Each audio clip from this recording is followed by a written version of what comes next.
ত্রিপুরা রাজ্য ধন্য হয়েছে বিশ্বকবি রবীন্দ্রনাথ ঠাকুরের পদচারণায়। এই রাজ্যকে নিয়ে বাংলা সাহিত্যে সৃষ্টি করেছিলেন তিনটি উপন্যাস। ত্রিপুরার সঙ্গে রবীন্দ্রনাথের ছিল নিবিড় আত্মিক সম্পর্ক।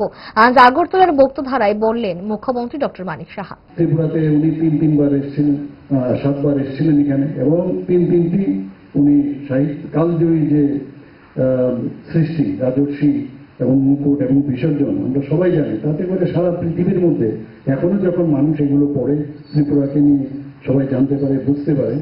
এবং আমাদের যে উদয়পুরে যে ভুবনেশ্বরী মন্দির, সেখানেই কিন্তু তার পটভূমি, সেখানে উনি এই যে ওনার এই সৃষ্টি তিনটে সেটা অনুষ্ঠান করেছিলেন।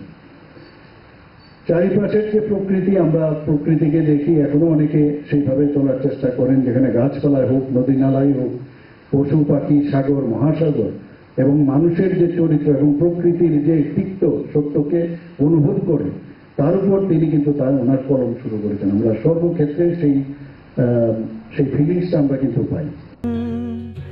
আপনার চেয়েও আপন জুড়ে থাকে বাঁধন, আপনার চেয়েও আপন,